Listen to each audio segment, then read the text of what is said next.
Chapitre 1. La fête à Willowbrook. C'était un après-midi lumineux et anormalement chaud de fin septembre, le genre de journée qui faisait s'attarder les roses du jardin du presbytère un peu plus longtemps qu'elles n'en avaient le droit. La fête annuelle des récoltes à Willowbrook avait toujours été une source de grande fierté pour les villageois, et cette année ne faisait pas exception. Les guirlandes flottaient joyeusement entre le vieux chêne et le porche de l'église, l'air emplissant d'un parfum de scones, de confitures et de thé fraîchement infusé. Les stands étaient disposés le long de la pelouse avec un ordre méticuleux que seule la femme du vicaire, Madame Charteris, pouvait faire respecter. Gâteaux et confitures d'un côté, tricots et broderies de l'autre, et au fond, l'inévitable tombola, présidée avec une solennité solennelle par le colonel Braithwaite. Les enfants se précipitaient entre les tables, les doigts sucrés, et leur mère les appelait avec la douceur résignée de ceux qui savaient que la bataille était perdue d'avance. Parmi la foule, assise le dos bien droit sur l'une des chaises en fer empruntées à la salle paroissiale, se trouvait mademoiselle Jane Marple, de St. Mary Mead. Elle n'était pas, à proprement parler, une résidente de Willowbrook, mais sa nièce, madame Elizabeth Carrington, habitait juste au-delà du parc et avait insisté pour qu'elle vienne passer la journée.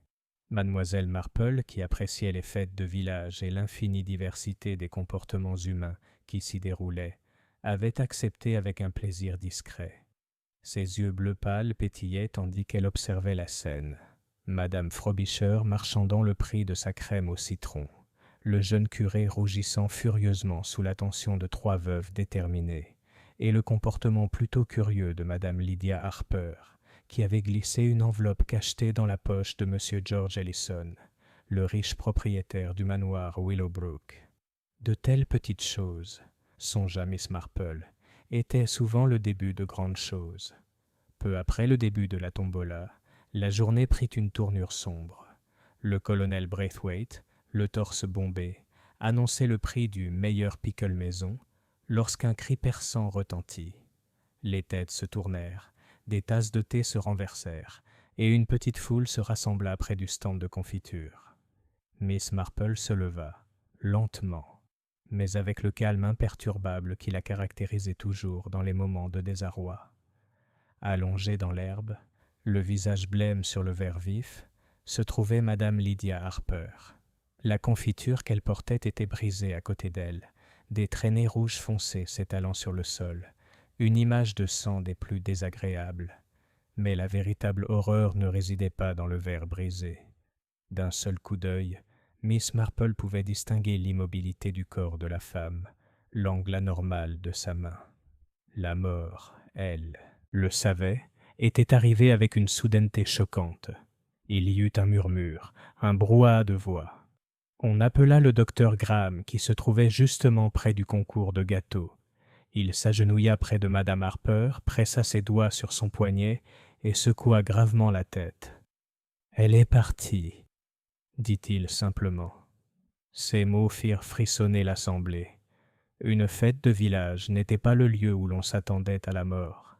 Des disputes pour des confitures, certes, mais pas celle-là. Déjà les spéculations commençaient à s'élever sur la voix basse et pressante des villageois anglais confrontés à l'impensable. Le cœur sûrement. Elle était fragile, n'est-ce pas ? Murmura madame Evans. Du poison plutôt. Tu n'as pas vu son visage ? Murmura un autre. Je vous avais dit qu'il y avait des problèmes avec son mari, siffla madame Grant. Miss Marple écoutait sans en avoir l'air. Elle regarda de nouveau la silhouette immobile de Lydia Harper. Un léger froncement de sourcils la parcourut. Quelque chose n'allait pas, quelque chose de plus que la soudaineté de la mort. Elle n'aurait pas pu dire ce que c'était, pas encore. Mais elle avait vécu assez longtemps et vu suffisamment de fragilité humaine pour reconnaître quand une ombre se cachait sous la surface des choses. À l'arrivée de la police de Marlécombe, la fête s'était dissoute en groupes de commérages, les spéculations se tissant en une douzaine de récits, avant même que la vérité n'ait été trouvée.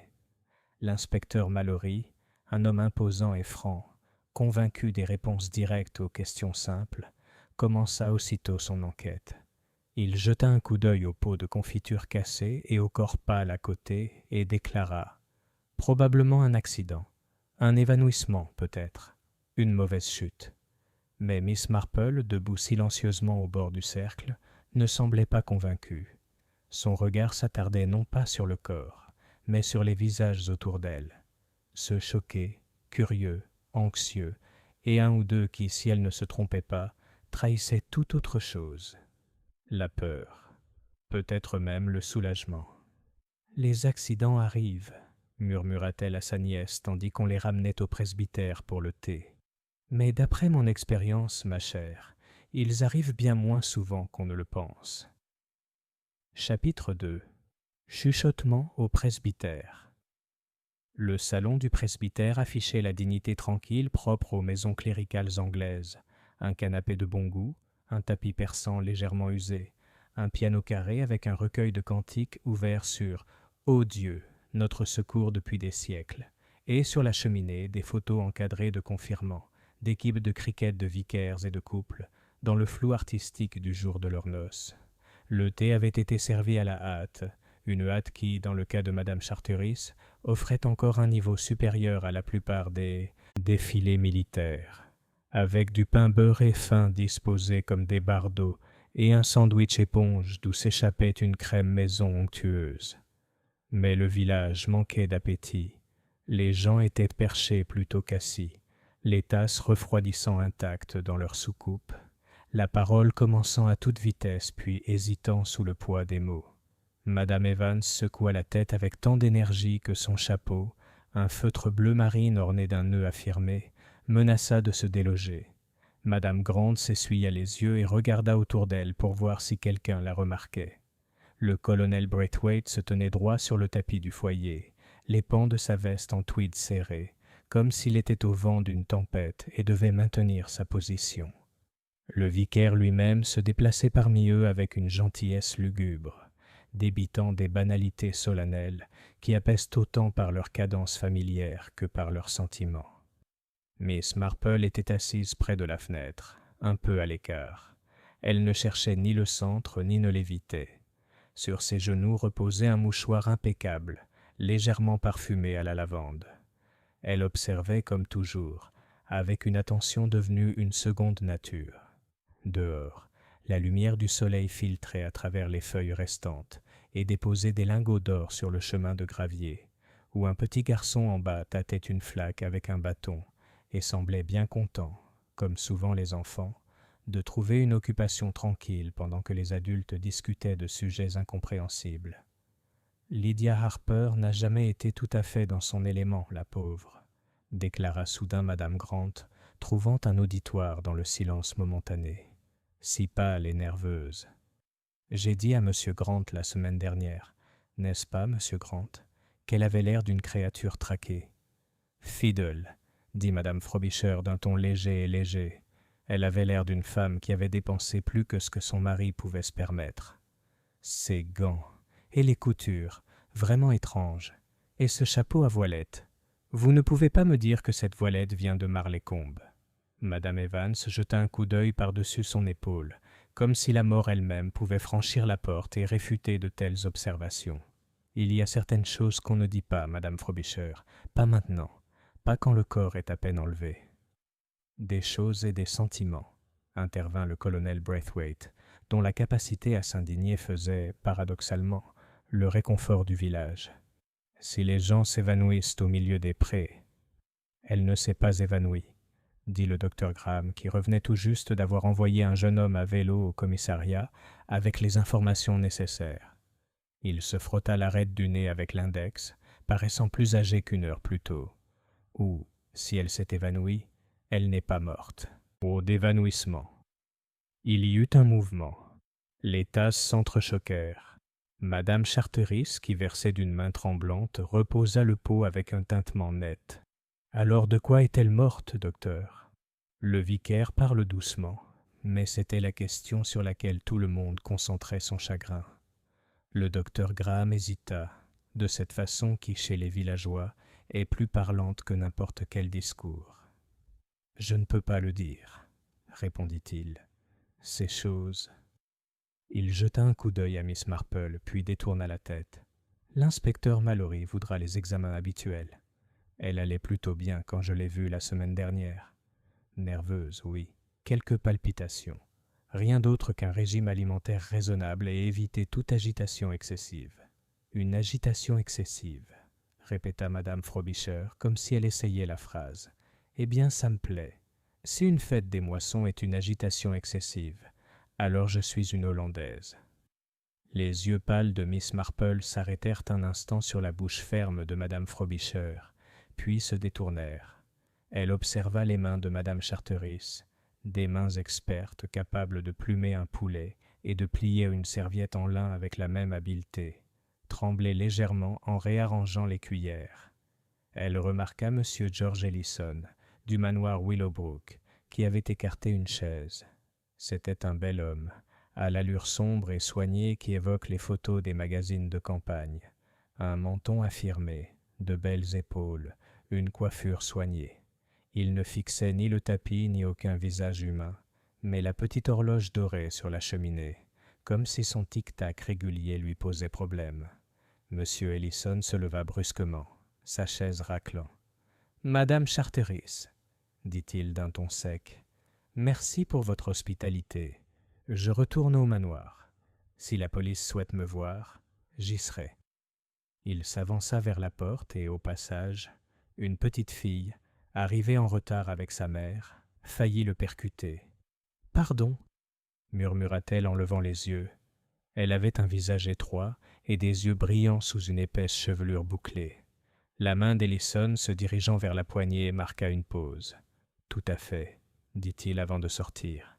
C'était M. Ellison, souffla Madame Evans à voix basse.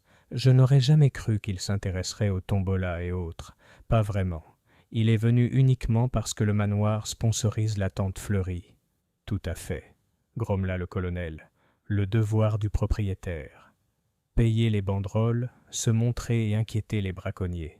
Madame Grant se pencha vers Miss Marple avec l'empressement confidentiel que les femmes bien intentionnées réservent à celles en qui elles peuvent avoir confiance et qui ne les trahiront pas.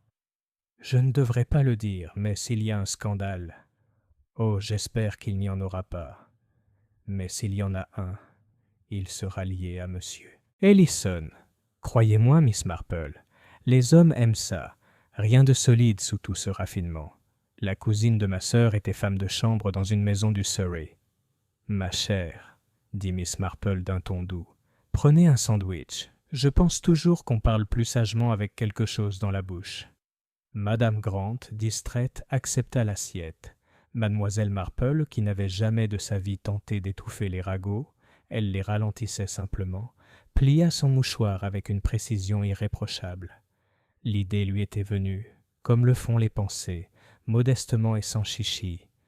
L'enveloppe, celle qu'elle avait vue Madame Lydia Harper glisser dans la poche de M. Ellison, d'un geste si adroit qu'il aurait pu rester secret, si le regard de Madame Marple, aiguisé par une longue pratique, n'avait capté ce petit geste significatif. L'enveloppe était de couleur crème, du bon papier, et adressée, imagina-t-elle, d'une écriture ferme et penchée. La main de Madame Harper. L'angle avait empêché toute certitude, mais une main habituée à dresser des listes et à tenir des comptes, pas à écrire de la poésie. Sa nièce, Elizabeth Carrington, vint se percher sur l'accoudoir du fauteuil de Miss Marple. Elle avait résolu, avec sagesse, d'empêcher Madame Charteris de se laisser aller à la serviabilité. Elizabeth était pâle. « Tante Jane, on a emmené la pauvre Madame Harper au cabinet médical, » murmura-t-elle à voix basse. « L'inspecteur Mallory dit qu'ils s'occuperont de tout.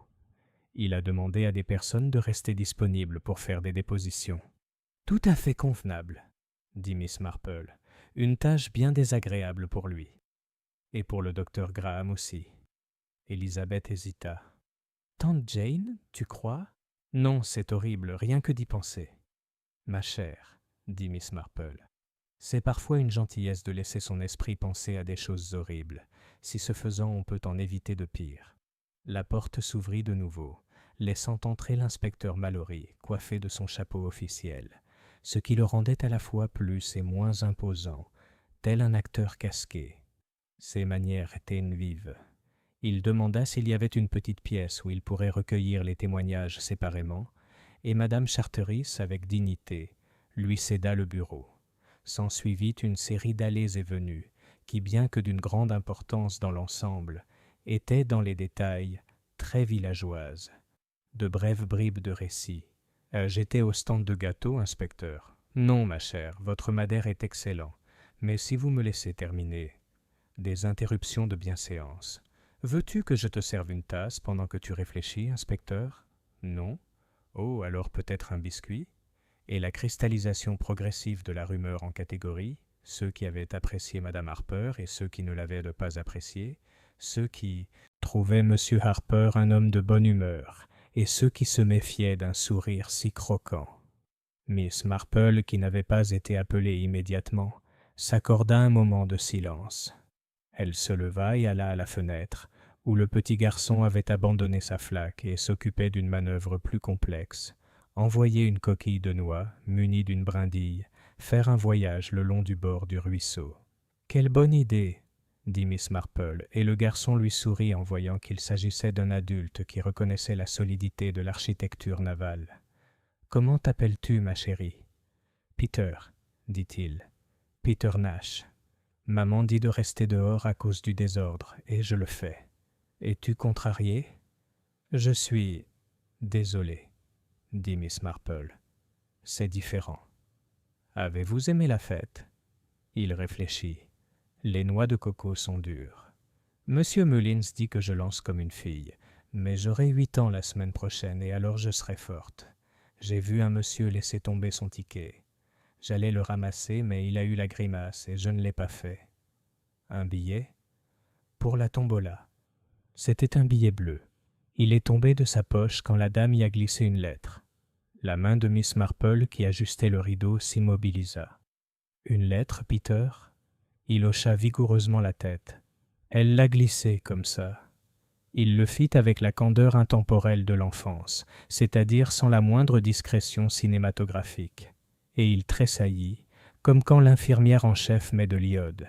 « Les spasmes musculaires sont inconfortables, » acquiesça Miss Marple. « C'était une dame que vous connaissiez ?»« La jolie avec le voile, » dit Peter avec assurance. « Maman a dit qu'elle ressemblait à la princesse sur la photo, mais avec des talons coquins. » Il regarda Miss Marple légèrement coupable. « Maman dit de ne pas dire « talons » comme ça. »« On va dire « chaussures », dit Miss Marple d'un ton apaisant. « Et le monsieur ?»« Le grand patron. » répondit Peter avec toute la lucidité économique des moins de 10 ans.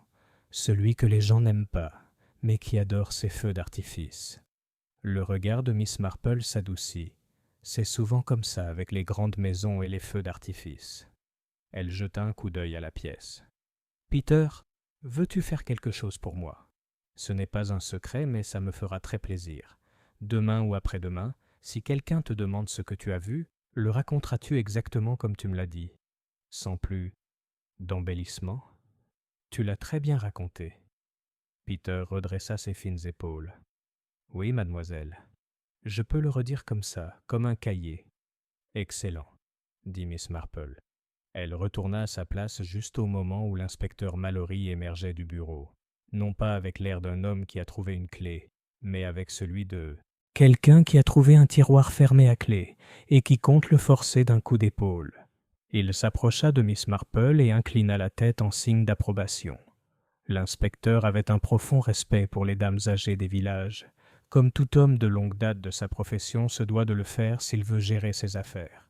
« Mademoiselle, Marple, vous étiez là quand madame Harper est tombée, si vous pouviez m'accorder 10 minutes. »« Bien sûr, inspecteur, » dit Miss Marple en se levant immédiatement. Dans le bureau qui sentait la poussière, le bois ciré et un sermon récent, Mallory lui fit signe de s'asseoir et prit l'autre avec un léger grincement. Il ouvrit un carnet. « Nom et adresse d'abord, s'il vous plaît. » Elle les lui avait fournis. Il écrivait d'une écriture carrée et déterminée, celle d'un homme qui aimait les listes et les rayait. « Vous rendez visite à votre nièce, Madame Carrington ? » « Oui. » « Vous avez vu Madame Harper juste avant son malaise. Je l'ai vue comme on la voit généralement dans les fêtes. Elle était près du stand de confiture. Elle tenait, je crois, un pot de ketch, d'une couleur très foncée. Le stylo de Mallory flottait. « Tu crois que c'était de la prunelle ?» « J'ai l'habitude, » dit Miss Marple en s'excusant, « de faire attention aux confitures. À St. Mary Mead, nous sommes fiers de nos confitures. » Elle lui adressa un petit sourire dédaigneux qui signifiait « Des femmes plus douées que moi ont eu des habitudes plus absurdes. » Il s'éclaircit la gorge. « Avez-vous remarqué quelque chose d'inhabituel ?» Miss Marple réfléchit. Seulement que Madame Harper avait glissé une enveloppe dans la poche de M. Ellison. Il parut surpris, pas en colère, simplement déconcerté. Mallory fixa le tableau, puis, constatant que sa plume était restée immobile, se rattrapa en écrivant très vite. « Tu en es sûr ?»« Aussi sûr qu'on peut l'être de tout ce qu'on voit dans une foule, » répondit Miss Marple. « J'ai eu tort dans ma vie, inspecteur. Il n'y a pas de mal à s'en souvenir. »« C'est possible, » dit Mallory sèchement. « Cela pourrait faire le plus grand mal ou le plus grand bien. » Il referma son carnet. « Je vais parler à M. Ellison immédiatement. » Il marqua une pause. « Mademoiselle Marple, si vous me le permettez, à première vue, c'est une affaire simple. Une femme au cœur fragile, un après-midi plus chaud qu'il n'y paraissait, de l'excitation. Et une chute, dit Miss Marple. Et une chute, acquiesça-t-il. Le bocal qu'elle tenait dans les mains s'est brisé, l'a coupé. Il y aura une autopsie, bien sûr. Mais je dois dire, son regard se durcit. Si c'est autre chose, je le trouverai. Je suis sûr que vous ferez de votre mieux, dit Miss Marple, et elle le dit si gentiment que l'inspecteur parut légèrement déconcerté, comme s'il avait été caressé et renvoyé chez lui en cardigan. Il la laissa partir, et Miss Marple, de retour au salon, endura le petit refrain que les dames âgées doivent accepter lorsqu'elles se lèvent après s'être assises. « Faites attention au tapis. Laissez-moi. Non, laissez-moi. Et tiens, tante Jane, prends mon bras. » Elle prit néanmoins le bras d'Élisabeth, car cela lui faisait plaisir. Elles pénétrèrent dans l'air plus doux du hall, où le murmure des voix du salon n'était plus qu'une texture derrière le tic-tac de l'horloge. « À la maison, tante Jane ?» demanda Élisabeth. C'était un après-midi épouvantable. « Oui, ma chère, » dit Miss Marple. Ce fut une expérience très enrichissante. En descendant le chemin du presbytère, ils croisèrent Peter Nash, qui salua de sa canne avec une galanterie digne des livres d'images. Au portail, Miss Marple s'arrêta et regarda vers le pré. Le fanion pendait maintenant, abandonné, ayant fait son temps. Un agent de police parlait à M. Mullins au cocotier. Au-delà, les arbres sombres du manoir dessinaient une ligne sur le ciel, telle une question non encore posée. Le regard de Miss Marple s'arrêta un instant sur l'herbe où Madame Harper s'était allongée. Quelqu'un avait arrosé la tâche avec un arrosoir, dans ce bon esprit campagnard de nettoyage. La terre y était plus sombre, ratissée et lisse. Mais le plus curieux dans un pré de village, c'est qu'il se souvient. Des jeux qui s'y jouent, des querelles qui s'y déroulent, des deuils qui y sont endurés. L'herbe le sait, à sa manière. De retour au cottage d'Élisabeth, la bouilloire reprit son trône sur la plaque de cuisson comme si elle avait simplement été interrompue. Le petit salon, avec son chintz discret et son étagère de romans policiers qu'Élisabeth prétendait lire parce qu'elle aimait les énigmes, devint soudain à la fois un refuge et un lieu d'interrogation. Élisabeth, pragmatique jusqu'à l'os, retira son chapeau et ses gants et sortit un carnet. « Je sais que c'est absurde, tante Jane, mais si je n'écris pas qui était tout, je vais tout perdre d'ici demain matin. J'ai vu Madame Harper avec Madame Frobisher juste avant. Non, c'était peut-être plus tôt. Et il y a eu cette petite agitation au sujet des étiquettes de confiture. Vous avez entendu ? Madame Evans a dit que quelqu'un avait mis les chutneys parmi les marmelades pour que le jugement soit confus. « Les étiquettes, » dit Miss Marple pensivement en acceptant son thé. « Les étiquettes confuses sont très ennuyeuses. Je me souviens de l'année où Madame Lomas, à St. Mary Mead, a changé les billets de l'exposition florale pour promouvoir les chrysanthèmes de son mari. Elle pensait simplement que ce serait un petit triomphe dans une vie qui en manquait cruellement. Mais tout cela s'est terminé bien mal, car la tromperie qui commence dans le sport est comme une balle lancée en bas d'une colline.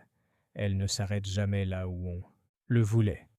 Élisabeth griffonna, puis leva les yeux. « Tante Jane, qu'en penses-tu » Miss Marple, qui n'avait jamais prétendu à l'omniscience de sa vie, croisa les mains et les observa. « Pour l'instant, ma chère, je pense à 3 choses.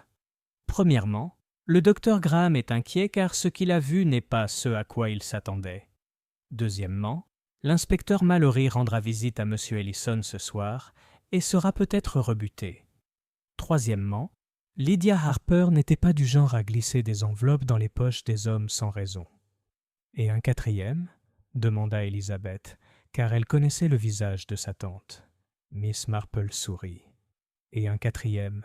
Que les enfants, comme Peter Nash, voient ce que nous, avec nos idées d'adultes, nous arrangeons soigneusement pour ne pas voir. Il parlait d'un billet perdu, d'un tic, d'une lettre. Un enfant qui en sait trop est souvent un enfant qui a gardé les yeux ouverts, tandis que nous autres, nous regardons avec notre esprit. Le crayon d'Élisabeth flottait. Et ça veut dire, et il faut, si possible, éviter de se laisser emporter par les événements, dit Miss Marple.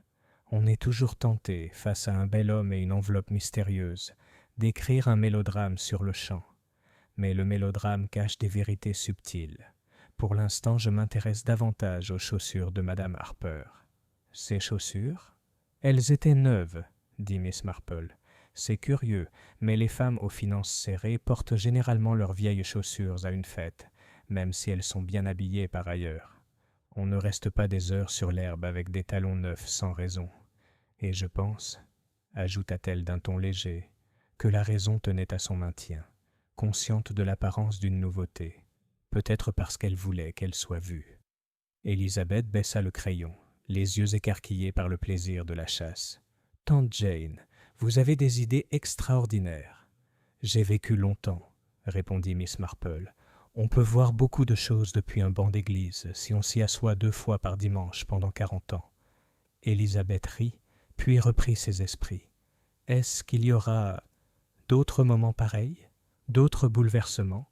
Il y a souvent plus, quand les êtres humains ont fait des choses qu'ils ne devraient pas faire, » dit Miss Marple. « Mais il y a aussi le thé, les jardins et les occupations quotidiennes, qui ont le don de nous porter même quand on a peur. » Elle but une gorgée. « Si vous le souhaitez, nous ferons une petite promenade après le dîner jusqu'au seuil du manoir. C'est une belle soirée, et je trouve toujours qu'un endroit se révèle lorsqu'on passe devant sans faire de bruit. Est-ce que c'est tout à fait correct ? » « Tout à fait, » dit Miss Marple. « On peut admirer un portail comme un coucher de soleil. Et si, en l'admirant, on remarque que le gravier extérieur est marqué d'un nombre inhabituel de traces de pneus, ce n'est que de l'observation. Dans ma jeunesse, l'observation était considérée comme une vertu. Je ne vois aucune raison de l'abandonner aujourd'hui. » Élisabeth alla chercher des tartines beurrées. Derrière la fenêtre, Willowbrook respirait. Des moineaux s'agitaient dans la haie, et les premiers frissons de l'automne envahissaient les ruelles. Le village, avec ses respectables rideaux blancs et ses ménagères fières de dîner à l'heure, recommença à battre régulièrement son cœur ordinaire. Mais sous la surface, un frémissement se faisait entendre, comme un frémissement invisible. L'enfant à la canne se souviendrait d'un tic. Le médecin se souviendrait d'un rythme anormal.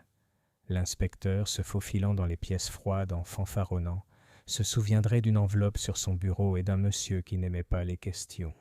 Miss Marple, son tricot s'exécutant avec une aisance naturelle, monta les mailles calmement. « Les gens, dit-elle à la laine comme au crépuscule, sont très semblables, où qu'on les mette.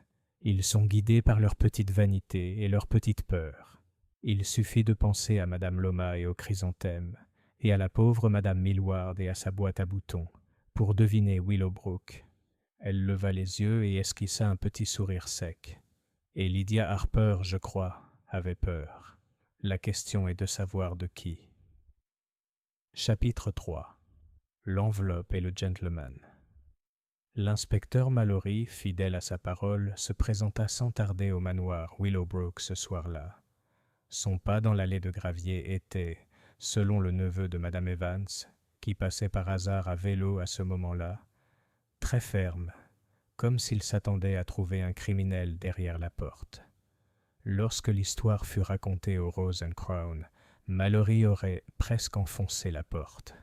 En vérité, il sonna avec un respect méticuleux, quoique peut-être avec plus d'emphase que la moyenne des clients. M. George Ellison le reçut dans la bibliothèque, une pièce sombre et lambrissée où flottait une légère odeur de tabac et de cuir. L'entretien dura 1 heure, et bien que seul le majordome en connaisse le déroulement précis, le village savait dès le dîner que l'inspecteur l'avait interrogé en détail au sujet des enveloppes. Lorsque la police se présente dans une grande maison, il n'y a pas lieu de craindre pour la propagation de l'information. Les domestiques sont des frères, les jardiniers ont des épouses, et le réseau de communication est d'une rapidité étonnante.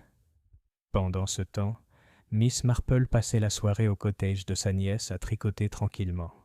Élisabeth, après avoir couché ses petites filles, descendit, rouge d'excitation contenue. « Tante Jane, avez-vous entendu ? L'inspecteur Mallory est resté au manoir jusqu'à presque 21 heures. Madame Evans dit qu'il est sûr que M. Ellison était impliqué, que Lydia Harper lui a remis une lettre compromettante. » Miss Marple posa ses aiguilles un instant. « Madame Evans est très prompte à dire ce dont les autres sont sûrs. Il ne faut pas l'oublier, Elisabeth. Elle a un jour déclaré qu'elle était sûre que le jeune Tom Farley épouserait sa cousine Ada, et il a épousé une fille d'Ipswich. » Elisabeth sourit tristement. Malgré tout, on peut s'interroger. Pourquoi glisser une lettre dans la poche d'un homme si elle était innocente ? Il y a de nombreuses raisons de faire les choses discrètement, dit Miss Marple en reprenant son tricot. Certains sont coupables, d'autres simplement soucieux d'éviter les conversations. Au village, on fait bien des choses dans des recoins qui ne mériteraient pas un second regard en ville. Mais ici, un murmure est plus fort qu'un cri. Pottins au Rose and Crown. Le lendemain, les rumeurs se multiplièrent, non seulement dans les salons et par-dessus les haies du jardin, mais aussi dans la salle à manger du Rose and Crown, où l'opinion publique s'exprimait toujours plus librement. Le colonel Braithwaite siégeait au coin du feu, déclarant avec certitude que Mme Harper avait succombé à une faiblesse cardiaque. N'importe quel médecin vous le dirait. M. Mullins, connu pour son timidité face à la noix de coco, rétorqua avec délectation. « Écoutez-moi bien, colonel, il y a du poison là-dedans. Jamais un évanouissement n'atteint les lèvres d'une telle couleur, ni raidit un corps aussi vite. » Il affirma que sa tante l'avait déjà vu à Ceylan, bien que les détails de son voyage à Ceylan restassent obscurs. Assise dans son coin, une tasse de thé à la main, Madame Evans soupira. La pauvre, elle n'était jamais à l'aise à Willowbrook, une étrangère, quoi qu'on dise. J'ose dire qu'elle se croyait plus belle que la plupart. Elle était certainement plus jolie, dit Madame Grant, arrivée avec une expression solennelle et importante. Plus jolie qu'une femme mariée ne devrait l'être. N'est-ce pas, Miss Marple ? Miss Marple, qui venait d'entrer avec Élisabeth, sourit doucement. La beauté, ma chère Madame Grant, ressemble beaucoup à l'argent. Elle ne cause du malheur que lorsqu'elle est mal gérée. La table ricanait, bien que Madame Grant parût légèrement déconcertée. Miss Marple prit son thé et écouta. Contrairement aux autres, elle ne riait ni ne s'exclamait à chaque suggestion. Elle classait simplement chaque phrase comme une servante rangerait le linge dans un tiroir, chaque phrase soigneusement pliée pour être récupérée au moment opportun. Le mauvais suspect. Le soir venu, la nouvelle se répandit comme de l'encre. L'inspecteur Mallory avait arrêté M. Arthur Harper, le mari de la défunte. Il avait été vu en train de se disputer avec sa femme 2 nuits auparavant, devant le bureau de poste. Madame Frobisher dit avoir entendu des voix s'élever. Les mots, prit-elle soin d'ajouter, étaient très indistincts, mais on sait quand c'est désagréable. Le mariage des Harper, à la connaissance du village, avait toujours été difficile. Arthur Harper était un homme charmant, trop charmant, disaient certains, pour une femme aussi sensible que Lydia. Il fréquentait souvent le Rose and Crown, riant, donnant des tapes dans le dos et offrant des tournées qu'il pouvait difficilement se permettre. plus d'un villageois laissait entendre qu'il avait des dettes. Il avait un mobile, il en avait l'occasion et il avait le tempérament nécessaire, déclara Madame Grant, comme si elle lisait à voix haute un passage des Écritures. Je ne serais absolument pas surprise qu'il ait mis quelque chose dans son sirop, ou même dans sa confiture. Miss Marple sirota son thé sans rien dire. Son regard, cependant, était pensif. Elle avait connu une jeune femme à St. Mary Mead, constamment accusée de voler des pommes dans les vergers. La jeune fille n'avait jamais touché une seule pomme. Elle avait simplement l'air d'une femme qui pourrait le faire. Les apparences, songea Miss Marple, sont si trompeuses. Petites observations. Cette nuit-là, alors qu'Elizabeth fermait la porte du cottage, Miss Marple fit doucement remarquer « Avez-vous remarqué, ma chère, les chaussures de Madame Harper ?» Et Elizabeth cligna des yeux. « Ces chaussures ? Tante Jane, que veux-tu dire ? Elles étaient toutes neuves. J'imagine qu'elle n'était pas du genre à acheter des chaussures à la légère. Et elle les portait sur la pelouse, là où l'herbe risquait de tacher. C'est inhabituel, je trouve. On se prépare souvent à une scène, Elisabeth, sans même s'en rendre compte. J'aimerais savoir pourquoi elle tenait à se faire remarquer. » Elisabeth frissonna légèrement. « Tu crois qu'elle savait ? » ?»« Ma chère, impossible de le dire. Mais quand une femme porte des chaussures neuves, glisse une enveloppe dans la poche d'un homme et meurt dans l'heure qui suit, eh bien, c'est rarement une coïncidence. Et si Arthur Harper est arrêté pour la mort de sa femme, je serais très surpris qu'il soit reconnu coupable. » Miss Marple enroula son châle autour de ses épaules, son sac à tricot reposant légèrement dans sa main. L'horloge du cottage tic-tac régulier. Dehors, la nuit était profonde sur le village. Pourtant, pour Miss Marple, le jour n'avait pas révélé l'obscurité, mais une sorte de schéma. Une femme nerveuse, une enveloppe scellée, un tic, le regard clair d'une enfant, et maintenant un mari trop vite accusé. Ce n'était pas encore une image, mais c'en était le début. Chapitre 4. Secret au soleil. Le lendemain de la mort de Madame Harper, le soleil d'automne illuminait Willowbrook, dorant les toits de chaume et faisant scintiller la rosée sur les haies, tel un écrin de joaillerie.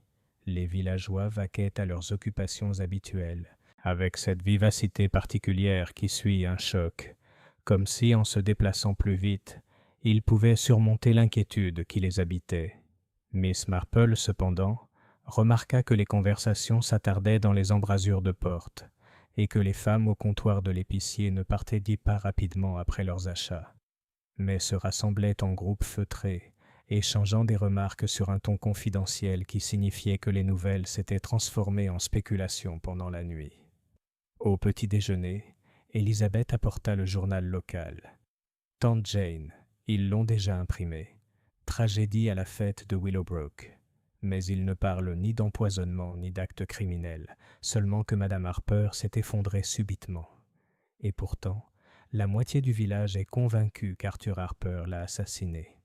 Miss Marple beurra délicatement ses tartines. « C'est très curieux, dit-elle. Quand on sait peu, on est toujours très sûr de soi.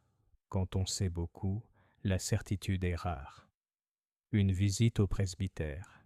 Plus tard dans la matinée, Miss Marple accompagna Elisabeth au presbytère, où Madame Charteris supervisait un rassemblement plutôt discret de femmes venues trier et emballer les restes de la fête. Il y avait des gâteaux invendus, des pots de confiture maintenant collés dans leurs emballages en papier, et plusieurs chauvetayères brodées que même les villageois les plus charitables avaient refusé d'acheter. La conversation était cependant loin d'être calme. Arthur Harper a toujours été un sale type, déclara Madame Frobisher en plantant son aiguille dans un chauvetayère avec une satisfaction morose. Mon cousin de Marlécombe m'a dit qu'on l'avait vu au bureau de Paris, et on sait ce que ça signifie. Un homme qui joue, un homme qui boit, un homme qui se dispute avec sa femme. Tout cela s'additionne. Madame Grant pinça les lèvres. Oui, mais Lydia n'était pas sans reproche. Elle était attirée par les belles choses. Elle s'habillait trop bien pour un village, et j'ai entendu dire qu'elle était allée seule à Londres plus d'une fois. Ce n'est jamais de bon augure.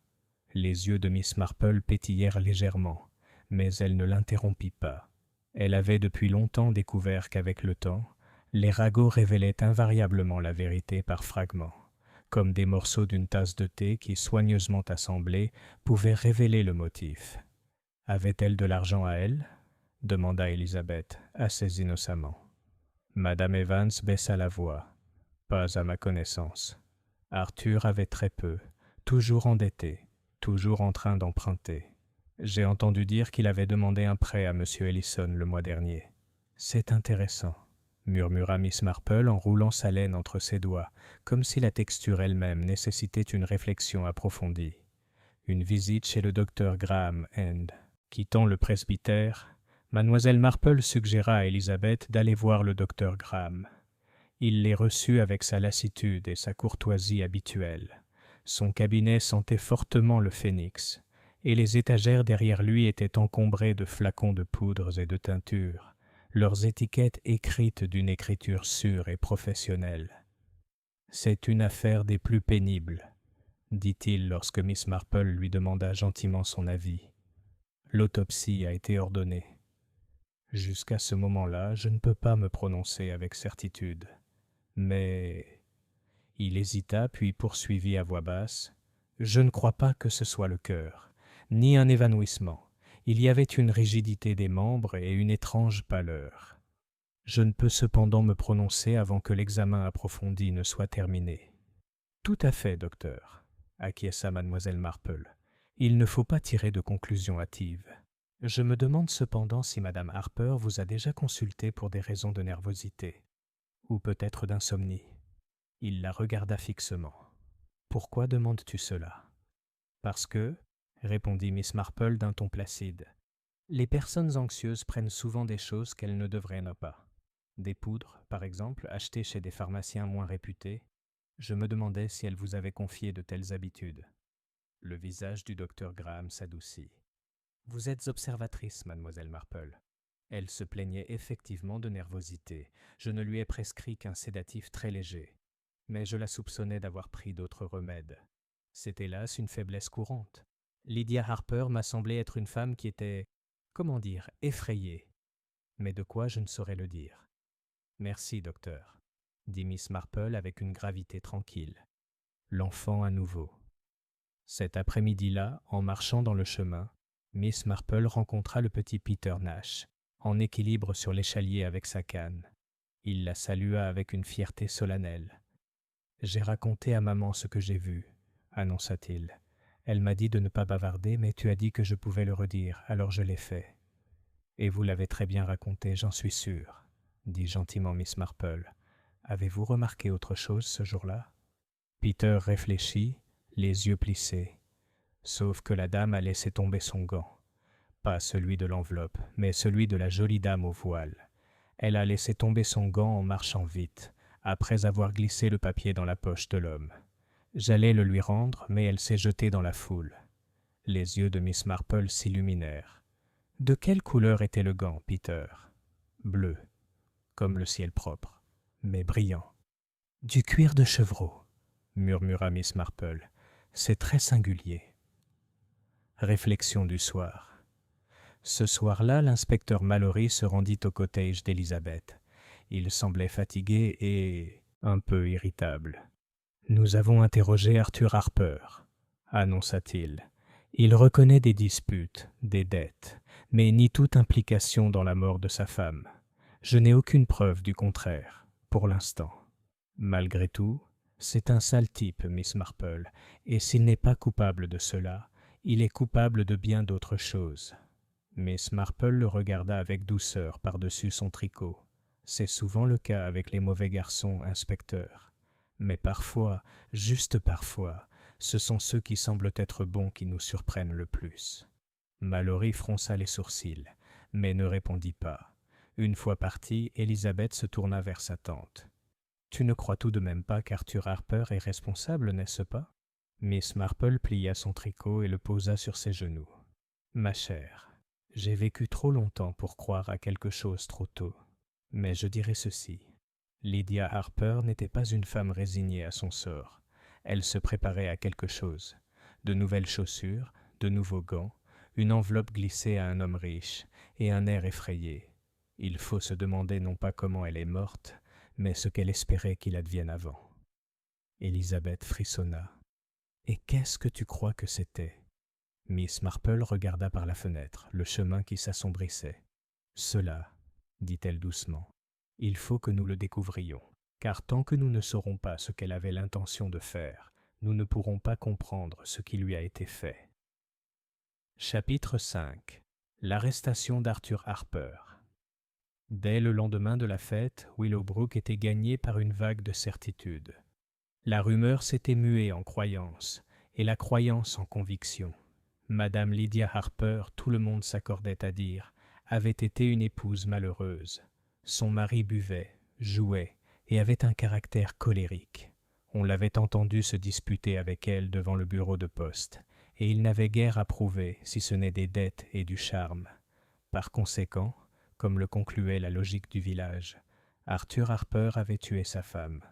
L'arrestation eut lieu peu avant midi, et malgré tous les efforts de discrétion de l'inspecteur Mallory, la nouvelle se répandit plus vite que le vélo de son agent. Lorsqu'Arthur fut conduit à la voiture de police, une petite foule s'était rassemblée sur la place, sous prétexte de faire des courses. Les rideaux tressaillirent, les portes s'ouvrirent sur un simple coup de balai, et des enfants s'attardèrent, suspects, avec des billes et des toupies. Arthur Harper n'avait rien d'un héros. Son chapeau était écrasé dans une main, son col défait, ses yeux injectés de sang. Pourtant, son attitude n'exprimait pas la culpabilité, mais celle d'un homme à la fois désemparé, indigné et terrifié. « Imbécile !» marmonna-t-il tandis qu'on le guidait vers la voiture. « Vous croyez que je lui ferais du mal ? Elle était tout ce qui me restait. »« Vous vous trompez, je vous le dis !» Le colonel Braithwaite, observant depuis le trottoir, grogna bruyamment. « C'est bien beau de crier son innocence maintenant. À mon avis, il est coupable depuis 10 ans. Coupable de paresse, coupable de gaspillage, coupable d'avoir traité sa femme avec honte. De là à pire, il n'y a qu'un pas. » Miss Marple, un peu à l'écart avec Élisabeth, ne fit aucun commentaire. Ses yeux pâles observaient attentivement le visage d'Arthur Harper emmitouflé à l'intérieur. La peur était là, certes, mais il y avait aussi autre chose, un chagrin déconcerté peut-être. Elle avait vu de nombreux hommes coupables au cours de sa longue vie, certains au tribunal, d'autres seulement dans les drames de la vie domestique. Il semblait rarement perplexe. Thé avec Madame Evans. Cet après-midi-là, Élisabeth emmena sa tante prendre le thé avec Madame Evans, qui les avait invités dans un esprit d'hospitalité, mais avec le véritable but de partager les toutes dernières nouvelles. « Croyez-moi, Miss Marple, ils trouveront du poison, » dit Madame Evans en versant du thé fort avec l'air de porter un jugement. « La fille de mon cousin travaille à la pharmacie de Marlécombe, et elle m'a dit que la police avait déjà posé des questions. Quelque chose s'est glissé dans un verre, ou peut-être dans son sirop. Oh, je n'en doute pas. Le poison est une chose très dramatique, dit Miss Marple d'un ton doux en acceptant sa tasse, mais on ne s'en procure pas aussi facilement qu'on le croit, à moins d'être vraiment négligent ou vraiment déterminé. Madame Evans renifla. Eh bien, Arthur Harper était indifférent à tout le reste, et déterminé aussi si vous voulez. Et si vous voulez mon avis, Lydia s'était amusée avec ce monsieur Ellison. Qu'est-ce qu'elle avait à lui glisser des papiers en public ? J'aimerais bien savoir. Élisabeth rougit légèrement, mais c'était peut-être innocent, quelque chose à propos des comptes de la fête ou de la tombola. N'importe quoi, dit Madame Evans avec satisfaction. C'était une lettre d'amour, si j'en ai jamais vu une. Miss Marple, remuant délicatement son thé, ne dit rien. Elle pensait à la déclaration claire de Peter Nash selon laquelle ce n'était pas Lydia Harper qui avait glissé l'enveloppe, mais la dame au voile. Madame Harper n'étant que la cible des ragots et de la confusion. C'était une différence essentielle. Mais les ragots avaient tendance à brouiller les pistes jusqu'à ce que le fait le plus flagrant ne ressemble plus qu'à une rumeur. Un mot avec Élisabeth. Sur le chemin du retour, Élisabeth s'exclama « Tante Jane, je ne peux pas le supporter. Tout le monde est convaincu que c'est Arthur Harper, et pourtant, vous ne le pensez pas, n'est-ce pas ?» Miss Marple marchait lentement, Son ombrelle frappait le trottoir au rythme de ses pas. Ma chère, je me souviens toujours de madame Millward à Saint-Mary-Mead. On l'accusa un jour d'avoir volé la dinde d'un voisin. Tout le monde en était certain. Elle avait dit du mal du voisin. Elle n'avait pas de dinde pour Noël, et on l'avait vue avec un grand panier. Logique. Mais la dinde fut retrouvée quelques jours plus tard, cachée par des garçons pour une farce.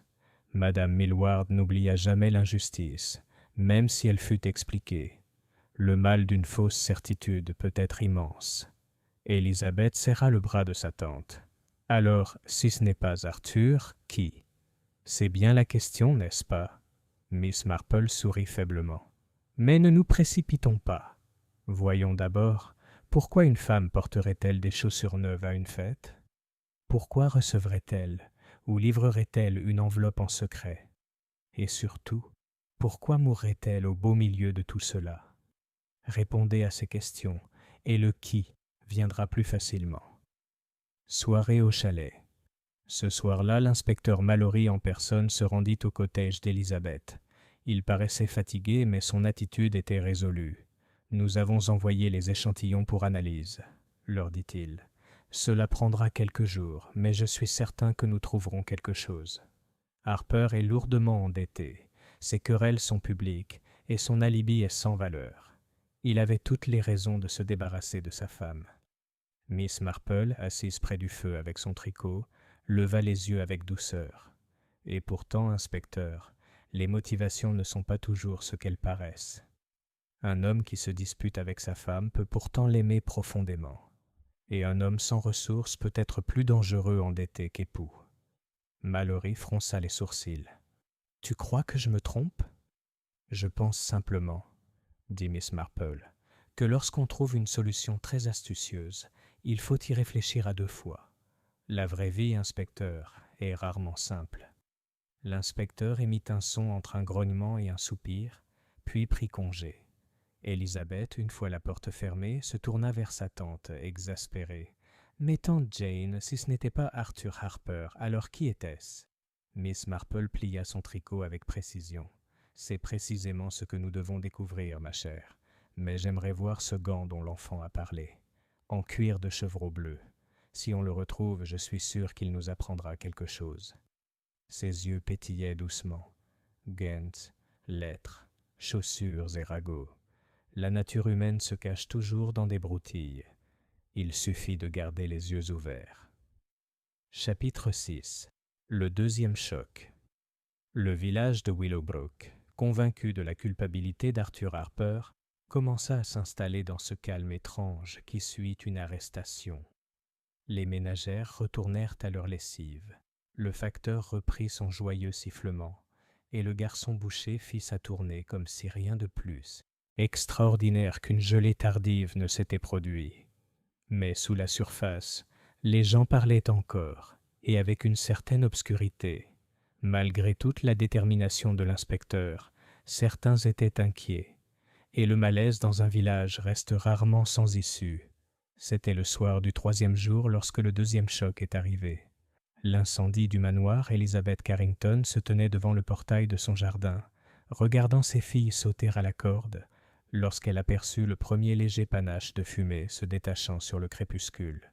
Il s'élevait en direction du manoir de Willowbrook.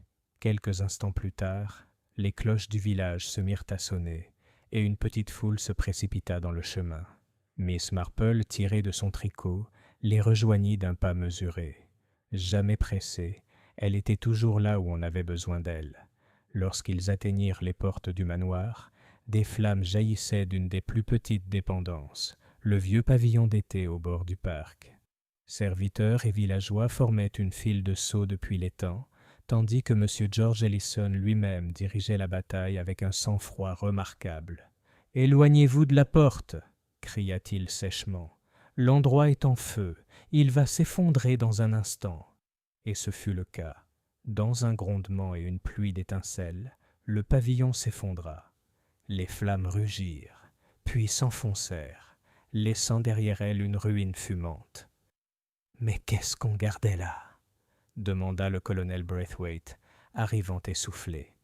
Le visage d'Ellison, pour la première fois, trahit une certaine tension. « Des papiers, dit-il sèchement. De vieux dossiers.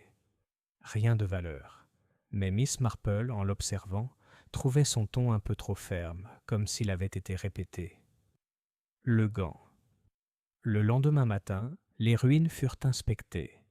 Parmi les poutres calcinées et les cendres, un agent de police ramassa un objet à moitié brûlé, mais encore reconnaissable.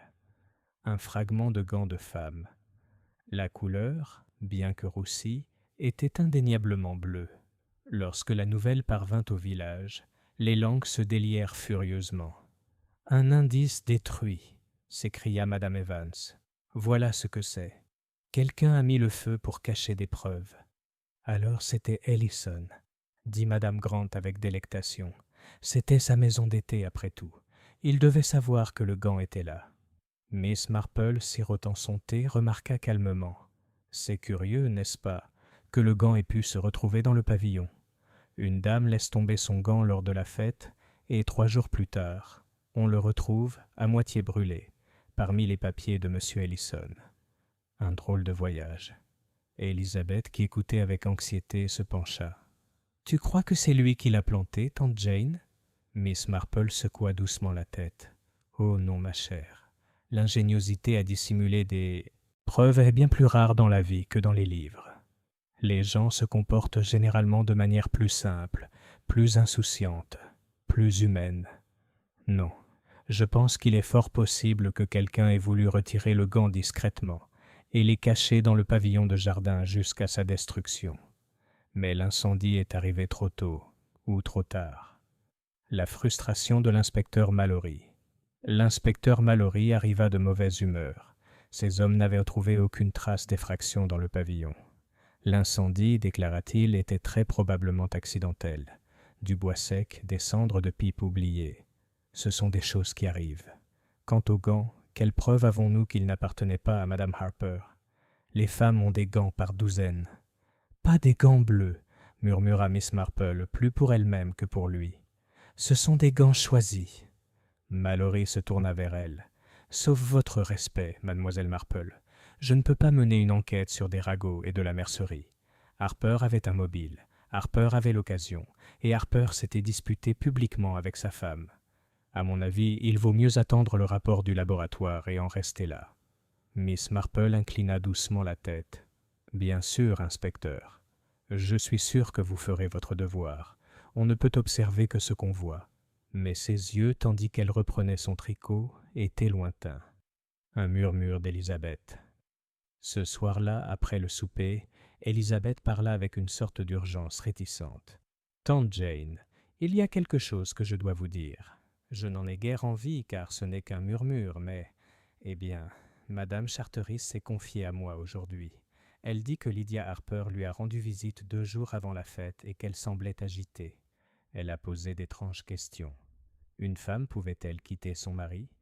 L'Église pouvait-elle l'aider dans de tels cas? Et si... » Elisabeth hésita, baissant la voix. On pouvait empêcher la lecture de certaines lettres au tribunal. Les aiguilles de Miss Marple s'immobilisèrent en plein clic. « Des lettres !» répéta-t-elle doucement. « Toujours des lettres.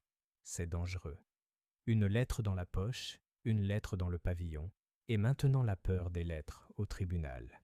Très dangereux, en effet. » Elisabeth se pencha en avant.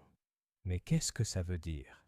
Miss Marple plia son tricot avec une précision irréprochable. « Cela signifie, ma chère, que Lydia Harper avait quelque chose en tête, quelque chose qu'elle craignait de voir rendu public. Et quand les secrets tremblent à la limite du jour, on est prêt à tout pour semer le désespoir, parfois jusqu'au silence, parfois jusqu'au feu, et parfois jusqu'au meurtre. » Chapitre 7. Fissure dans le boîtier. Le rapport du laboratoire de Marlécombe arriva un jeudi matin humide, porté par un agent de police à l'air mi-fier, mi-appréhensif. L'inspecteur Mallory le reçut dans le bureau du presbytère, où il avait installé une sorte de quartier général provisoire, ses papiers étalés en désordre sur le bureau du recteur. Il en ressortit 10 minutes plus tard, le visage marqué par la tempête. Pas de poison, déclara-t-il au petit groupe de villageois qui, par hasard bien sûr, s'étaient rassemblés devant le portail du presbytère. Aucune trace dans le sirop, les conserves ou les restes de nourriture qu'elle avait consommés. Absolument rien. Un silence s'installa. Madame Evans fut la première à se reprendre. Eh bien, c'était le cœur, comme on l'a toujours dit. Mais le colonel Braithwaite ricana. N'importe quoi. Je l'ai vu. Ce n'était pas un évanouissement. Croyez-moi, c'était du poison, mais un poison ingénieux que le laboratoire ne peut pas détecter. Colonel, dit Mallory d'un ton irrité, le laboratoire peut détecter plus de choses que vous ne l'imaginez. Je ne dis pas que c'était naturel, remarquez, mais ce n'était ni de l'arsenic, ni de la strychnine, ni rien de ce genre. Les villageois se dispersèrent dans une confusion sourde. Pour eux, la certitude s'était à nouveau évanouie, et avec elle, un malaise plus troublant que la suspicion ouverte. Une visite à Arthur Harper. Plus tard dans la journée, Elizabeth persuada l'inspecteur Mallory de permettre à sa tante de l'accompagner pour parler à Arthur Harper dans sa cellule à Marleycombe. L'apparence de l'homme choqua même Miss Marple, qui ne se laissait pas émouvoir. Il paraissait mal rasé, les yeux creux et bien plus âgé que son âge. « Je t'ai dit la vérité », dit-il en se penchant par-dessus la table. « Oui, je me suis disputé avec elle. Elle était distante, secrète. Il y avait quelque chose qu'elle ne voulait pas me dire, mais je ne lui ai jamais fait de mal. Dieu me vienne en aide, je l'aimais toujours. Elle était tout ce que j'avais. » Miss Marple le regarda fixement. « Monsieur Harper, votre femme a-t-elle déjà parlé de lettres? De lettres qui pourraient la mettre dans l'embarras ?» Le visage d'Arthur changea. Il rougit, puis pâlit. « Tu l'as entendu? » Oui, il y avait des lettres. Pas de moi, de quelqu'un d'autre. Elle a dit que si elle sortait, elle serait ruinée. Je lui ai dit de les brûler. Mais elle ne l'a pas fait. Elle a dit qu'elle devait les garder. C'est ça les femmes, elles chérissent ce qu'elles devraient détruire. Savez-vous qui les a écrits? Demanda Mallory sèchement. Arthur hésita. J'ai des soupçons, mais je ne dirai rien. Si je dois être pendu, je n'entraînerai personne d'autre dans la boue avec moi. Le regard de Miss Marple s'adoucit. C'est très chevaleresque de votre part, monsieur Harper, mais peut-être pas très sage. Une étrange conversation. Cet après-midi-là, Miss Marple et Elizabeth s'arrêtèrent devant le portail du jardin de Madame Charteris. La femme du pasteur, bien qu'encore pâle du choc de la fête, avait retrouvé son énergie d'organisation. « Ma chère Miss Marple, dit-elle à voix basse, je dois vous dire quelque chose de très étrange. M. Ellison est venu me voir hier soir. Il s'est montré très courtois, très convenable, mais il m'a posé une question des plus étranges. M'avait-on jamais confié une lettre de Madame Harper? Je lui ai assuré que non. Il a semblé soulagé. Je ne comprends pas pourquoi. » Miss Marple pinça les lèvres. Très curieux, en effet.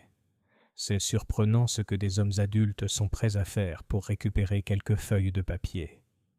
La mémoire du commerçant. Sur le chemin du retour, ils s'arrêtèrent chez l'épicier. Le vieux monsieur Pritchard, au service du village depuis 40 ans, se pencha avec confidence au-dessus du comptoir. « Entre nous, Miss Marple, il y avait quelque chose d'étrange chez Madame Harper la semaine dernière. Elle est venue chercher de la cire à cacheter. Un bâton de cire rouge, remarquez, du genre que presque personne n'achète de nos jours. Elle a dit qu'elle la voulait pour quelque chose d'intime. Je m'en souviens parce qu'elle semblait nerveuse, presque coupable. Mais qu'est-ce qu'une dame comme elle pourrait bien vouloir de la cire à cacheter? En effet, dit Miss Marple avec un léger sourire, c'est une précaution très démodée, n'est-ce pas? On n'y a recours que par crainte d'une altération. Monsieur Pritchard hocha vigoureusement la tête. Exactement ce que je pensais. Une fois dehors, Elizabeth prit sa tante par le bras. « Tante Jane, de la cire à cacheter. Pour l'enveloppe à la fête?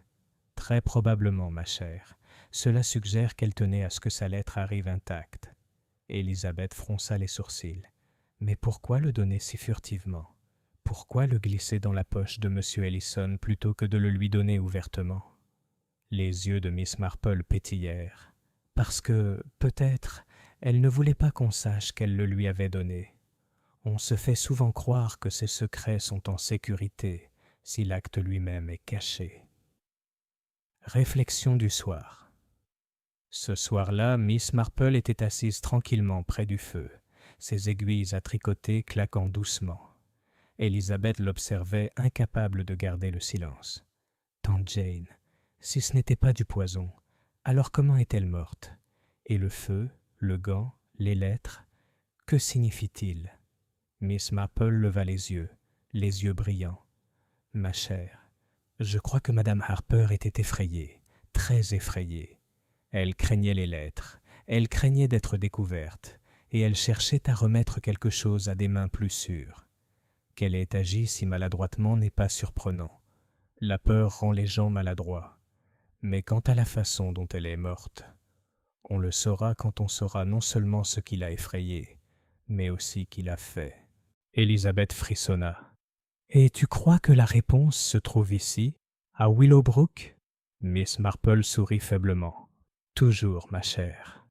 Dans les villages, la réponse n'est jamais bien loin. Elle est assise à votre table à thé. Elle vous croise dans le chemin. La nature humaine est la même à St. Mary Mead, à Willowbrook ou à Londres même. Les gens se révèlent dans des broutilles, comme le faisait Madame Harper avec ses chaussures et sa cire à cacheter. » Elle se pencha de nouveau sur son tricot. « Ça viendra. Il faut juste être patient et écouter. » Chapitre 8. Les lettres. L'air à Willowbrook était devenu lourd, malgré le beau temps. Ce n'était pas le genre de lourdeur qui présage la pluie, mais le poids particulier des non-dits. Les voisins se saluaient d'un ton sec. Les conversations cessaient brusquement dès qu'une troisième personne entrait dans la pièce, et chaque coup frappé à une porte éveillait l'idée vacillante que ce pourrait être la police qui apportait des nouvelles. Dans le cottage, Elizabeth Carrington s'activait à son ménage avec plus d'énergie que d'habitude. C'était sa façon de combattre le stress. Miss Marple, quant à elle, était assise dans son fauteuil habituel, ses aiguilles claquant doucement, le regard distant mais attentif. La frustration de l'inspecteur Mallory.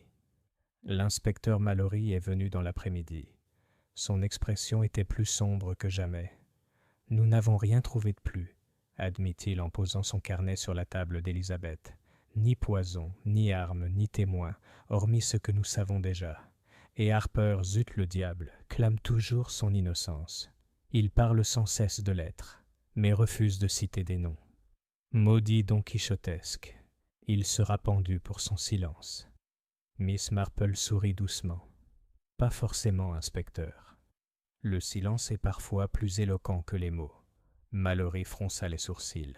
« Que veux-tu dire ?»« Je veux dire, » dit Miss Marple, « qu'un homme peut refuser de prononcer un nom pour de nombreuses raisons. Par amour, par honte, ou même par peur. Il faut se demander, laquelle de ces raisons s'applique ici ?» Mallory secoua la tête. « Je ne courrai pas après les ombres. Tant que je n'aurai pas de preuves concrètes, l'affaire restera en suspens. » Une visite de Madame Frobisher. Peu de temps après le départ de Mallory, Madame Frobisher est arrivée très excitée. « Mais chérie, je ne devrais pas en dire un mot, mais puisqu'il s'agit de vous, Miss Marple, eh bien il faut partager ses soucis, n'est-ce pas? J'ai appris par la sœur du mari de ma cousine, qui était la plus digne de confiance, que Lydia Harper recevait des lettres d'amour, Miss Marple, d'un homme au-dessus de sa condition. Elle les a cachées, mais son mari l'a découvert. Cela explique tout, n'est-ce pas? » Élisabeth rougit. « Madame Frobisher, voulez-vous dire Monsieur Ellison ?» Madame Frobisher pinça les lèvres. « Je n'ai pas dit ça. Mais qui d'autre, je vous prie, aurait pu écrire d'une si belle écriture sur un tel papier? Et n'avez-vous pas vu comme il est devenu pâle lorsqu'elle a baissé son voile ce jour-là à la fête? Croyez-moi, il est au cœur de tout. » Elle se pencha en avant, les yeux brillants. « Et laissez-moi vous dire, il a été question d'un testament. On dit que M. Ellison a modifié son testament l'année dernière. Qui sait quelles promesses ont été faites ou rompues. » Une fois partie, Élisabeth soupira. Cela paraît si clair, et pourtant si terrible. Miss Marple lui tapota la main. La clarté, ma chère, n'est parfois que le triomphe des ragots sur la vérité. Il faut être prudent. La confiance du jeune curé. Ce soir-là, tandis qu'Élisabeth s'occupait de ses filles, le jeune curé, M. Léonard, s'approcha timidement de la maison. Ses oreilles rosirent en expliquant qu'il avait quelque chose sur la conscience. « Je n'aime pas raconter d'histoire, Miss Marple, mais Madame Harper s'est confiée un jour à moi. Elle était préoccupée par certaines lettres, des lettres qu'elle craignait de tomber entre de mauvaises mains. Elle a parlé de les sceller à nouveau pour les protéger. Elle m'a demandé conseil. Je lui ai dit, bien sûr, que l'honnêteté était la meilleure solution, mais elle s'est contentée de sourire tristement et a dit « Vous ne savez pas ce que c'est que d'avoir peur. » Miss Marple hocha gravement la tête. « Et elle n'a donné aucune indication sur leur provenance ?» La curée avait l'air malheureuse. « Non, mais elle a dit que si jamais on les montrait au public, sa vie serait ruinée. » Miss Marple le remercia gentiment et le laissa partir, son esprit travaillant tout le temps. La révélation.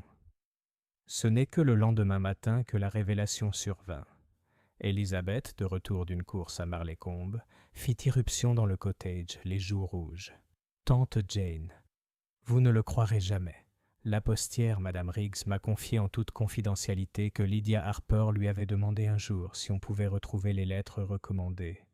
Elle semblait désespérée. Et écoutez bien, Madame Riggs m'a dit que Lydia avait posté une épaisse enveloppe la semaine dernière, adressée à un notaire de Londres. » Miss Marple marqua une pause dans son tricot.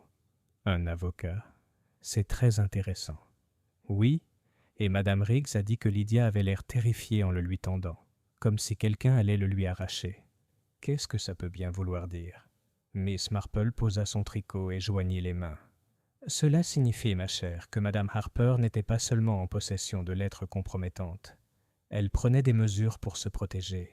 Un notaire à Londres serait un endroit très sûr pour envoyer des copies, n'est-ce pas, si elle craignait le chantage ou une dénonciation. » Les yeux d'Élisabeth s'écarquillèrent. Alors elle n'était pas du tout imprudente. Elle essayait de se défendre. « Exactement, » dit doucement Miss Marple, « et ça change tout. » Pensée du soir. À la tombée de la nuit, Miss Marple était assise près de la fenêtre, regardant les lampes s'allumer dans les chaumières le long du chemin. Elle parlait doucement, presque pour elle-même. Elle craignait les lettres et prenait des précautions. Quelqu'un connaissait ces précautions et les craignait. C'est, je pense, la raison de sa mort. Ce n'était pas une dispute, ni la colère d'un mari, ni même l'indiscrétion d'un amant. C'était la peur qui s'opposait à la peur, et le désespoir faisait le reste. Son regard devint grave. La question est désormais simple. Qui avait le plus à perdre si les lettres de Lydia Harper parvenaient à un notaire? Et que feront-ils maintenant que les lettres pourraient être retrouvées? Chapitre 9. Une intrusion de minuit. Pendant plusieurs jours après la révélation concernant l'avocat, le village de Willowbrook fut saisi d'inquiétude. L'inspecteur Mallory resta obstinément concentré sur Arthur Harper, même si l'absence de poison le troublait. Les rumeurs, privées de certitude, s'agitèrent. Elles sautaient d'une hypothèse à l'autre comme un moineau sur les pavés. Miss Marple, quant à elle, errait tranquillement, parlant peu mais voyant beaucoup.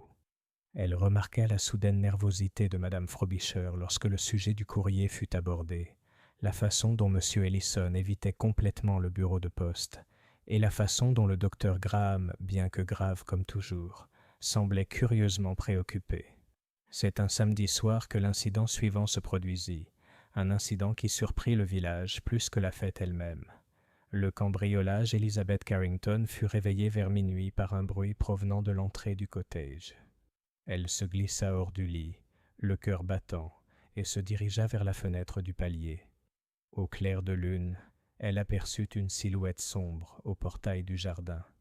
Le loquet claqua. Une forme sombre avançait furtivement le long du chemin. Avant qu'elle puisse crier, la voix calme de Miss Marple résonna derrière elle. « Ne vous inquiétez pas, ma chère. Allez réveiller votre mari, discrètement. Je m'en occupe. » Elizabeth haleta. « Mais tante Jane... » »« Chut ! À mon âge, les cambrioleurs sont rarement violents. Ils s'attendent à ce qu'on s'évanouisse. Et je vous assure que je ne le ferai pas. » Enroulant un châle autour de ses épaules, Miss Marple descendit l'escalier et ouvrit la porte du salon juste assez pour observer. La silhouette s'était approchée de la fenêtre, essayant d'ouvrir le loquet de ses mains gantées. Soudain, un faisceau de torches provenant du chemin balaya le jardin. Un agent de police en patrouille de nuit avait remarqué le mouvement.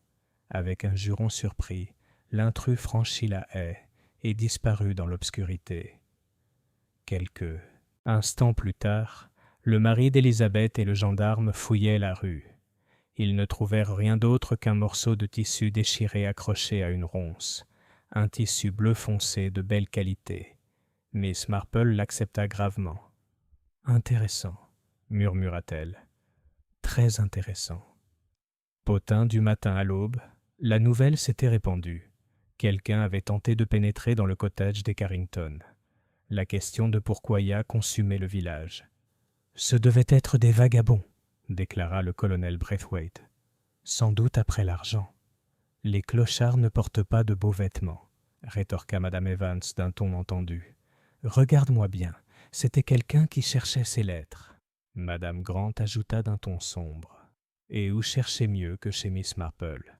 Tout le monde sait qu'elle a le sens des secrets. » Elizabeth était indignée. « Tante Jane, je ne supporte pas qu'on vous entraîne dans cette histoire. » Mais Miss Marple se contenta d'un faible sourire. « Oh, ma chère, il ne m'entraîne pas.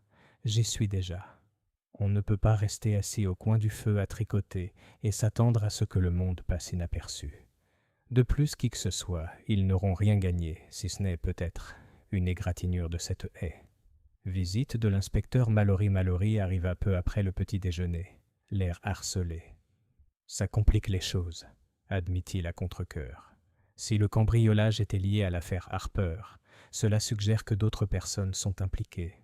Mais je n'ai aucune preuve. Avez-vous vu le visage de ce type, mademoiselle Marple ? » ?»« Non, » dit-elle sereinement. « Mais j'ai vu ses mains. Des mains gantées. C'est intéressant en soi. » Mallory renifla. « Les cambrioleurs portent souvent des gants. »« Oui, inspecteur. Mais c'étaient des gants soignés, des gants de ville, pourrait-on presque dire. Pas le genre de cuir brut qu'on trouve chez les vagabonds.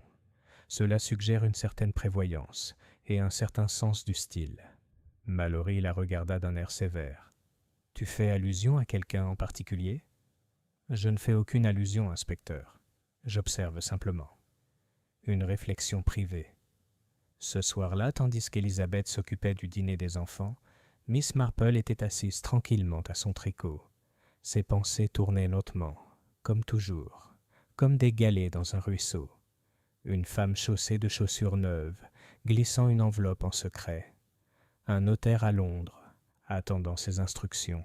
Un gant de cuir de chevreau bleu, retrouvé dans les cendres. Et maintenant, un morceau de tissu bleu fin, accroché à une haie lors d'une intrusion nocturne. Miss Marple pinça les lèvres. « Des schémas, » murmura-t-elle. « Il faut toujours chercher des schémas, et celui-ci devient plus clair. » Elle pensait à Peter Nash, l'enfant qui avait vu ce que les autres ignoraient, un enfant dit « les choses telles qu'elles sont », et non comme nous voudrions qu'elles soient. Les adultes brodent, mais la vérité est souvent simple. Ses aiguilles claquaient doucement à la lumière de la lampe. « Oui, » murmura-t-elle, « ça commence à prendre sens. Mais je crains qu'il y ait bientôt une autre tentative, plus désespérée cette fois, car les secrets ne restent pas enfouis quand la peur pousse la bêche. » Chapitre 10. La seconde mort. Le dimanche matin se leva dans un calme presque surnaturel. Les cloches de l'église sonnèrent à Willowbrook, appelant les fidèles. Les villageois se rassemblèrent sur leurs bancs, avec une solennité accentuée par les ragots murmurés derrière les recueils de cantiques. L'ombre de la mort de Lydia Harper ne s'était pas dissipée, et la tentative d'effraction au cottage des Carrington donna à la congrégation un sujet de murmures supplémentaires. Miss Marple, assise très droite sur le troisième banc en partant de l'avant, remarqua chaque détail. Le chapeau inhabituellement brillant de Madame Frobisher, toujours mis lorsqu'elle espérait être remarquée. Le colonel Braithwaite hochant lourdement la tête pendant le sermon, et l'absence de George Ellison, remarquée par presque toutes les femmes dans les stalles du chœur. Le service terminé, la congrégation s'est dirigée vers le cimetière et les spéculations ont repris aussi vivement que si elles s'étaient simplement arrêtées pour prier. Le soir, Willowbrook était à nouveau secouée, découverte dans les bois. Ce fut Peter Nash, une fois de plus, qui le découvrit par hasard. Il avait emporté son bâton et son imagination dans le petit bosquet au-delà du manoir, construisant ce qu'il décrivait à sa mère comme un fort. Lorsqu'il revint en courant, pâle et essoufflé, tout le monde comprit avant même qu'il ne parle que quelque chose d'effroyable venait de se produire. En moins d'une heure, l'inspecteur Mallory et le docteur Graham étaient sur les lieux. Miss Marple, accompagnée d'Elizabeth, arriva discrètement au bord de la foule. Là, étendu parmi les fougères, se trouvait Arthur, le mari de Madame Lydia Harper. Son visage était crispé, son corps anormalement tordu. Le docteur Graham s'agenouilla et lui toucha brièvement la main, puis se releva en secouant la tête d'un air sombre. « Il est mort. » Un murmure parcourut les villageois. Mort. Et à un moment pareil, alors que les soupçons pesèrent déjà lourdement sur lui. L'inspecteur Mallory se redressa, la mâchoire serrée. « Encore une tragédie, dit-il. Mais son regard était perçant de frustration. Ça pourrait être l'alcool, ça pourrait être le désespoir, mais... Il regarda autour de lui, les sourcils froncés. Il y a des marques ici. Regardez. Il désigna le sol. Lutte, et ce bleu à la tempe. Non, je ne pense pas que ce soit de sa faute. Rumeur ravivée. À la tombée de la nuit, la rumeur se répandit à Willowbrook comme une traînée de poudre. « Il s'est suicidé par culpabilité », a déclaré Madame Grant. « Il a été réduit au silence », a insisté Madame Evans. « Il en savait trop. »« Croyez-moi, » dit le colonel Braithwaite, « cela prouve qu'il s'agissait d'un complot. Il y a encore du nouveau. » Elizabeth, pâle et secouée, servit du thé à sa tante. Arthur Harper est mort. Alors il n'a pas pu tuer Lydia, n'est-ce pas? Oh, tante Jane, qu'est-ce que ça veut dire? Miss Marple remuait doucement son thé. Cela signifie, ma chère, que quelqu'un tenait vraiment à ce que M. Harper ne parle plus jamais de ses lettres. Le silence est commode, mais il peut être imposé de plusieurs manières. Les doutes de l'inspecteur. L'inspecteur Mallory arriva tard dans la soirée, le visage las. Ça complique tout. Harper était mon principal suspect.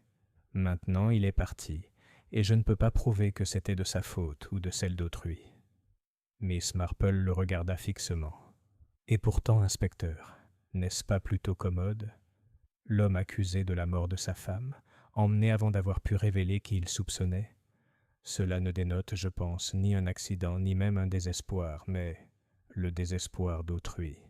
Mallory passe une main dans ses cheveux. Alors qui?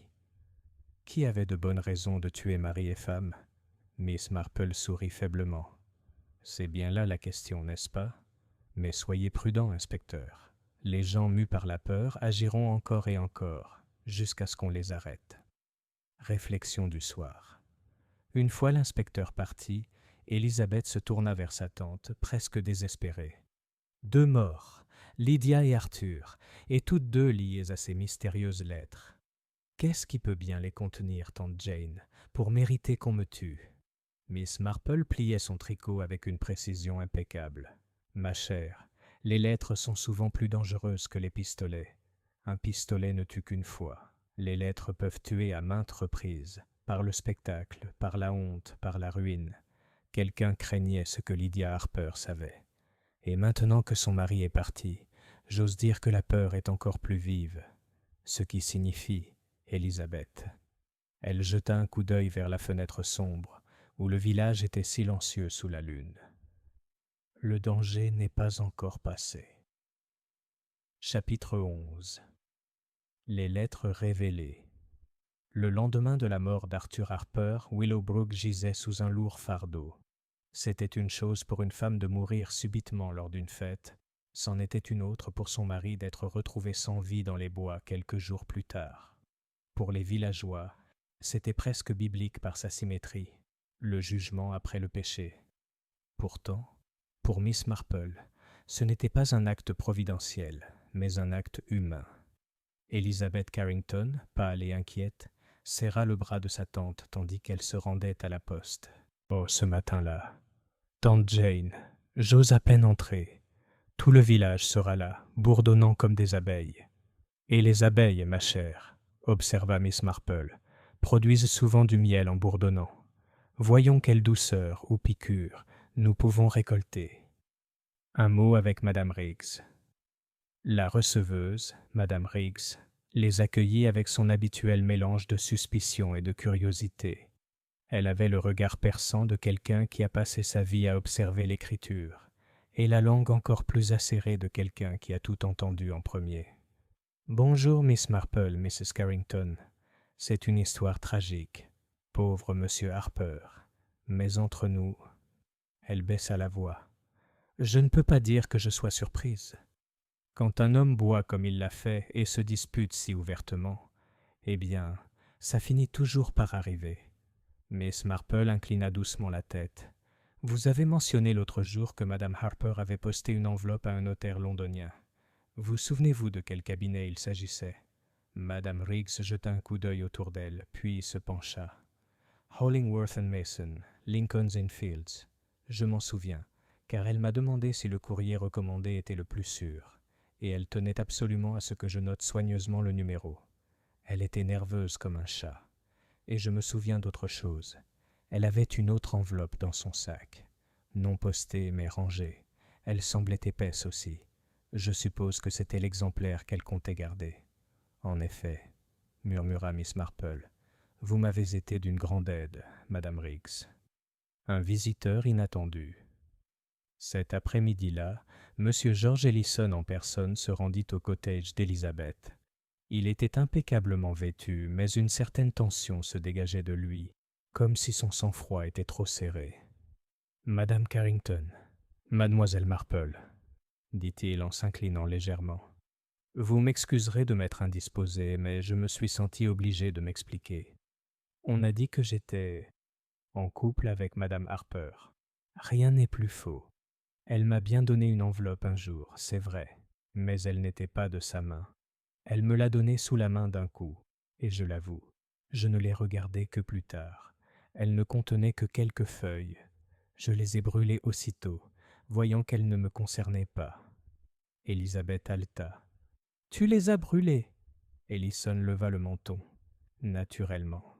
On ne garde pas les broutilles des autres. Je voulais éviter les ragots. Mais je vous jure qu'il n'y avait rien de compromettant. » Le regard de Miss Marple se posa sur lui avec un intérêt poli. « Vous êtes bien sûr, monsieur Ellison, qu'il n'y avait rien d'important ?»« Tout à fait sûr, » dit-il fermement. « C'étaient des absurdités, des phrases griffonnées. Je croyais que c'étaient les divagations d'une femme en mauvaise santé. » Après son départ, Elizabeth se tourna vers sa tante, horrifiée. « Tante Jane, s'il les a vraiment détruits, alors la vérité est perdue à jamais. » Les aiguilles à tricoter de Miss Marple claquèrent doucement.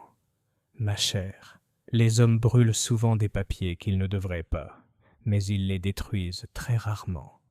Chaque copie. Madame Harper n'était pas une idiote. Elle s'est assurée, je crois, et l'avocat londonien pourrait bien le prouver. Une conversation avec le docteur Graham plus tard dans la journée, Mademoiselle Marple réussit à croiser le docteur Graham devant son cabinet. Le médecin, l'air harcelé, s'arrêta pour la saluer. « Elle s'est confiée à vous, je crois, » dit doucement Miss Marple. « Madame Harper. » Le docteur Graham soupira. Elle était troublée, oui. Elle craignait d'être exposée. Elle m'a dit qu'il y avait des lettres, écrites par quelqu'un qui n'aurait jamais dû les écrire.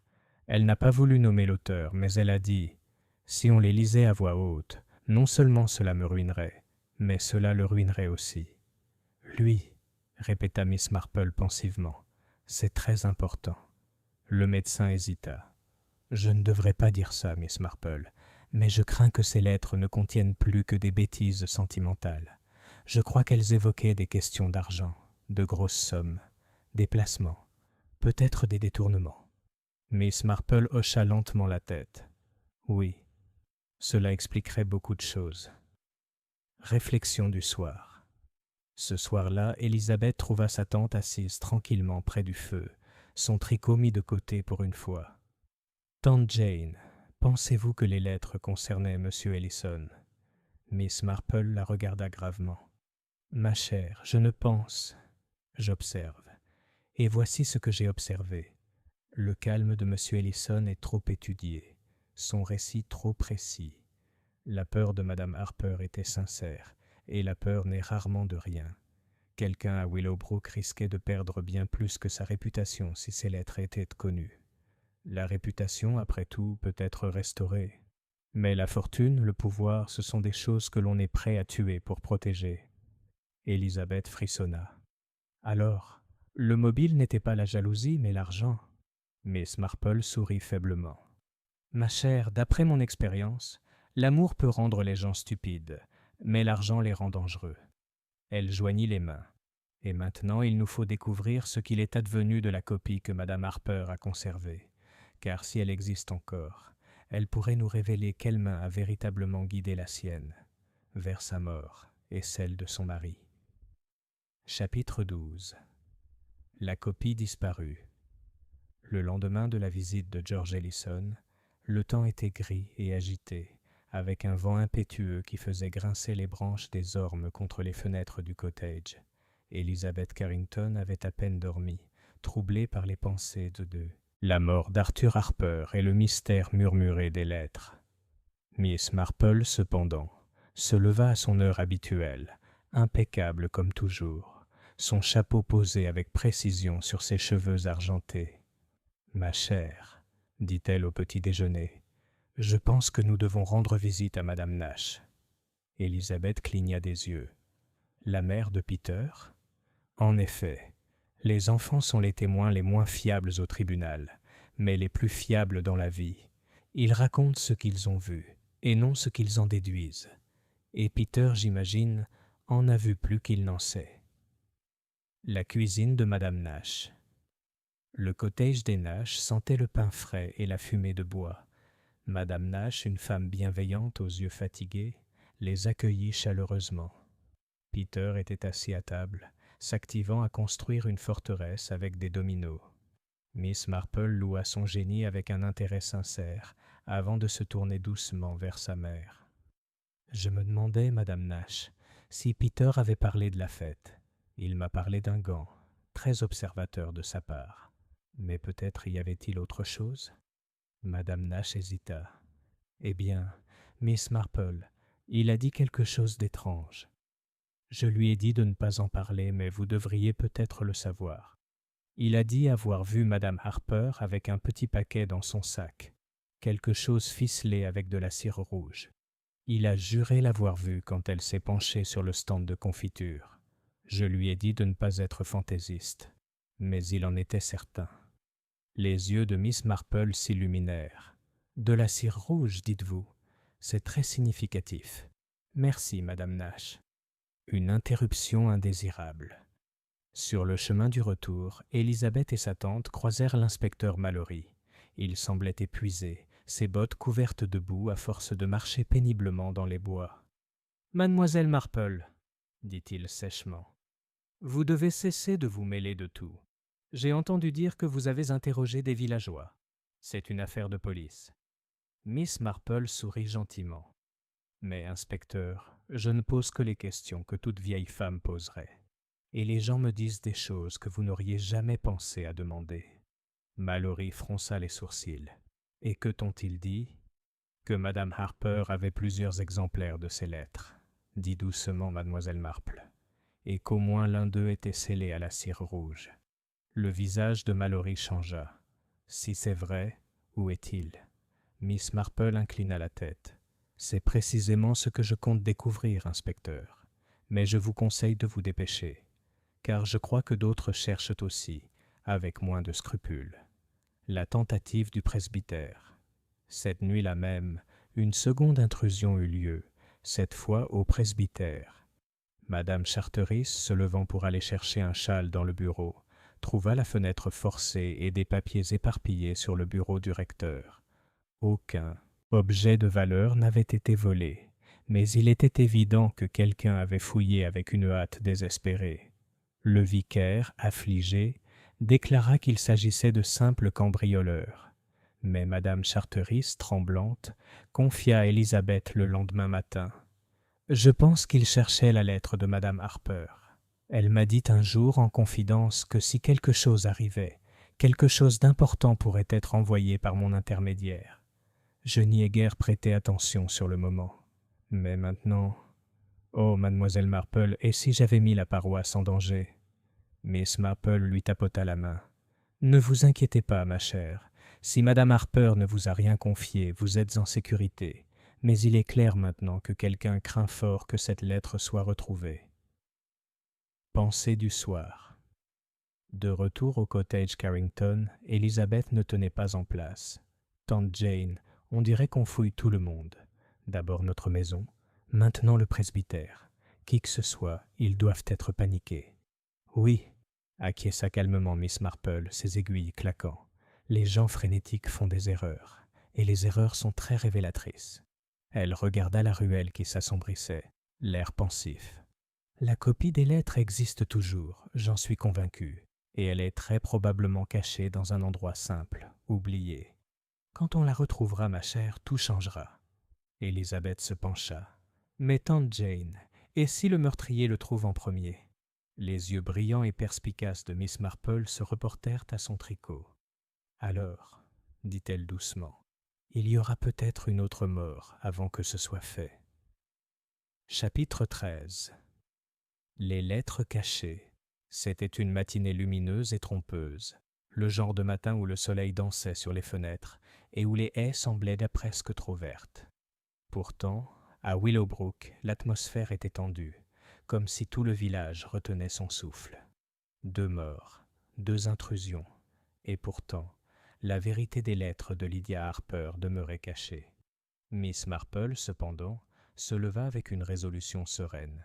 Elle avait tricoté plus vite que d'habitude la veille, signe évident pour sa nièce Élisabeth que ses pensées allaient et bon train. « Ma chère, dit-elle au petit déjeuner, je pense que nous allons faire une promenade aujourd'hui. Une promenade avec un but précis. » Élisabeth leva les yeux avec anxiété. « Tante Jane, tu as pensé à quelque chose ?»« Seulement ceci, » répondit Miss Marple d'un ton doux. « Quand une femme craint d'être découverte, elle cache ses secrets non pas là où les autres les regarderaient, mais là où elle se sent en sécurité. Demandons-nous, quel endroit aurait semblé sûr à Lydia Harper? La découverte de Peter. Ils n'étaient pas partis depuis longtemps lorsqu'ils rencontrèrent le jeune Peter Nash, bâton à la main, marchant dans le chemin. Son visage s'illumina à la vue de Miss Marple, qui la saluait avec une gravité solennelle. « Bonjour, Peter, » dit gentiment Miss Marple. « Dites-moi, avez-vous construit d'autres forts ?»« Oui, mademoiselle, » dit Peter avec empressement. « Près de l'étang, près des saules. J'y ai aussi trouvé une boîte, tout emballée dans du papier. J'allais en faire un coffre au trésor. » Élisabeth reprit son souffle. « Une boîte ? » ?»« Oui, » répondit fièrement Peter. « Il était ficelé et recouvert de cire rouge, de la vraie cire à cacheter. J'allais l'ouvrir avec mon couteau. » Miss Marple posa doucement la main sur son épaule. « Mon cher enfant, vous avez trouvé quelque chose de très important. Voulez-vous nous y conduire ?» La boîte Peter les conduisit à l'étang, en bordure de la place du village, où les saules laissaient traîner leurs longues branches dans l'eau. Derrière l'un des arbres, à moitié caché sous les feuilles et la terre humide, se trouvait un petit paquet enveloppé dans du papier kraft, dont le cordon était scellé de gouttes de cire rouge. Élisabeth poussa un petit cri. « Les lettres !» Miss Marple examina attentivement le paquet. Il semble que madame Harper ait confié son secret au bord de l'étang, un endroit qui lui était familier, peut-être depuis son enfance. Elle avait sans doute l'intention de le récupérer plus tard, ou pensait que personne n'oserait chercher ici. Mais les enfants, ma chère, remarquent ce que les adultes négligent. Elle sourit à Peter. « Tu as vraiment bien fait. Les lettres lues. De retour au cottage, rideaux tirés et bouilloire ronronnante, Miss Marple cassa soigneusement la cire. À l'intérieur se trouvaient plusieurs feuilles pliées, écrites d'une écriture ferme et penchée. Élisabeth les lut à voix haute, à voix basse. Il ne s'agissait pas, comme le prétendaient les ragots, de déclarations d'amour. Il s'agissait de lettres d'affaires et d'une véritable condamnation. Elle révélait que George Ellison, propriétaire du manoir Willowbrook, s'était livré à des opérations financières douteuses. Il avait contracté d'importants emprunts en garantie de la succession, dissimulé des pertes et promis à Lydia Harper une part des bénéfices si elle l'aidait à lever des fonds grâce à son modeste héritage. Mais Lydia, réalisant qu'elle avait été trompée, avait conservé les lettres. Elles constituaient la preuve d'une fraude, et si elle était révélée, Ellison serait ruiné financièrement et socialement. Élisabeth leva les yeux, le visage pâle. C'était donc ça sa peur. Pas un scandale de cœur, mais un scandale d'argent. Miss Marple hocha gravement la tête. Oui, ma chère, et c'est bien plus dangereux. On pardonne une histoire d'amour insensée. On ne pardonne pas la ruine financière. Les implications. Ce soir-là, l'inspecteur Mallory vint à la demande de Miss Marple. Ses yeux s'écarquillèrent lorsqu'elle déposa les lettres devant lui. Il les lut rapidement, son visage s'assombrissant. « Par le ciel, murmura-t-il. Si c'est vrai, Ellison est coupable de fraude, et pire encore. Mais est-ce que cela prouve un meurtre ?» Miss Marple le regarda fixement. « Réfléchissez, inspecteur. Lydia Harper a menacé de dénoncer ses actes. Elle a même envoyé une copie à un notaire londonien. Ce seul fait aurait pu sceller son sort. Et son mari, qui aurait pu parler, est mort lui aussi. Je pense que nous devons nous demander à qui leur silence a le plus profité. » Mallory frappa la table. « Ellison !» Le regard de Miss Marple s'adoucit. « Peut-être, inspecteur, mais soyez prudent. Les coupables affichent parfois ouvertement leur culpabilité. Les plus dangereux la dissimulent, jusqu'à ce que le moindre faux pas les démasque. Et je crois que M. Ellison est sur le point de commettre un faux pas. » Réflexion du soir. Une fois Mallory parti, Élisabeth se tourna vers sa tante, stupéfaite. « Tante Jane, nous détenons la vérité maintenant, c'est sûr. M. Ellison a tué Lydia et Arthur Harper et a tenté de détruire les lettres. Il doit en être ainsi. » Miss Marple sourit faiblement par-dessus son tricot. « Il le faut, ma chère. » « Ah, c'est ce que les gens disent toujours juste avant d'avoir tort. Non, on est plus près, mais pas encore au bout. Souvenez-vous de Madame Lomas et des chrysanthèmes. Cela semblait si simple, jusqu'à ce qu'on remarque le petit détail qui n'allait pas. » Elle posa ses aiguilles. « Je pense que nous avons presque tout maintenant. Mais il en manque encore un petit faux pas humain. Et alors, Élisabeth, la vérité sera évidente, très évidente, vraiment. » Chapitre 14. Le piège final. Le lendemain matin, clair et vif, l'air était chargé d'une légère fraîcheur automnale, même si le soleil brillait encore intensément. Miss Marple, assise à la table du petit déjeuner d'Elizabeth Carrington, termina son thé avec une réflexion silencieuse. « Ma chère, dit-elle en pliant soigneusement sa serviette, je pense que nous devrions inviter quelques personnes cet après-midi. Une petite réunion, sans chichi ni cérémonie. J'aimerais que M. Ellison soit présent, ainsi que le docteur Graham et peut-être Madame Frobisher, et bien sûr l'inspecteur Mallory. Il est temps, je pense, que les choses soient mises au clair. » Élisabeth la fixa du regard. « Tante Jane, tu veux accuser quelqu'un ?» Miss Marple sourit doucement. « Accuser ? Oh non, ma chère, je n'accuse jamais. Je me contente d'observer. Les gens se révèlent, si on leur en donne l'occasion. » Le rassemblement. À 4 heures, le salon des Carrington était rempli d'un étrange assortiment. Monsieur George Ellison, pâle mais calme, le docteur Graham, grave comme toujours, Madame Frobisher, visiblement tremblante de curiosité, l'inspecteur Mallory, carnet à la main, et Élisabeth, essayant de ne pas se tordre les mains. Miss Marple était assise tranquillement sur sa chaise, tricotant à la main, ses manières étant celles d'une hôtesse présidant un thé très ordinaire. « Je vous ai tous convoqués ici, » commença-t-elle doucement, car la mort de Lydia Harper et celle de son mari restent irrésolues. Pourtant, je pense que la réponse n'est pas très loin. En fait, elle se trouve dans les lettres. À la mention des lettres, M. Ellison s'agita légèrement. Les yeux du docteur Graham vacillèrent. Madame Frobisher se pencha en avant, si fort que sa tasse de thé trembla. « Oui, » poursuivit Miss Marple, « les lettres que Madame Harper conservait n'étaient pas des lettres d'amour, comme certains l'ont murmuré, mais la preuve d'une malversation financière. Elles impliquaient un homme influent de ce village, un homme qui ne pouvait se permettre de se faire connaître. Madame Harper, effrayée mais déterminée, en cacha un exemplaire et en envoya un autre à Londres. Et à cause de cela, elle mourut. » Le glissement. La voix d'Ellison l'interrompit brusquement. « Ce ne sont